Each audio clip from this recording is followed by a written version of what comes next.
Hello மச்சா, நான் மருந்து குடிக்க போறேன்டா. மருந்து என்னடா குடிக்க போற? ஏதோ மாட்டு மூத்திரம் குடிக்கிற மாதிரி சம்பந்தமே இல்லாம ஏன்டா எனக்கு போன் பண்ற?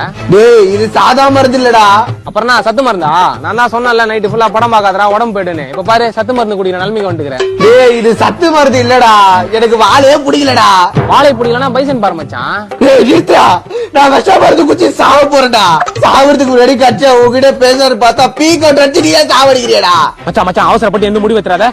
யூடியூப் இன்ஸ்டால வீடியோ பார்த்து டைவர்ட் ஆகாத. நான் சொல்றது கேளு, பக்கா மைண்ட் செட்ல இருக்கிறேன். நான் போனை கட் பண்ணனே பட்டுனு செத்துரு நான் வைக்கிறேன்.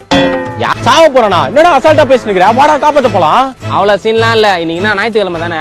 காலையில 10 மணிக்கு ஒரு ஃப்ரூட் பீர் அடிப்பான். நைட்டு 10 மணி வரைக்கும் போனா போட்டு சாவ போறேன்னு எல்லாருக்காவையும் இறப்பான். ஃப்ரூட் பீர் வச்சா போதே ஆகுமாடா அப்படின்னு அவன் நம்புறான். இல்லடா, எனக்கு ஏதோ சரிப்பட்டு வரலடா. இதே மாதிரிதான் ஏதோ சரிப்பட்டு வரலன்னு போன வாரம் என் ஃப்ரெண்டு என்னான்னு போய் பார்க்கலான்னு போய்க்கிறான்.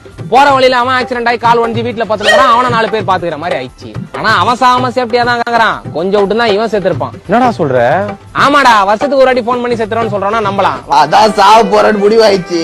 கடைசியா அவன் கையால சைடிஸ் மட்டும் வாங்கிட்டு வந்து கூட. டேய், ஃப்ரூட் பீருக்கே சைடிஸ் கேக்குதா உனக்கு? வந்து நான் நிஜமாலே சாவ வச்சிருவேன் உன்னை. ஐயோ, எல்லாம் ரெண்டு ரெண்டா தெரியுது.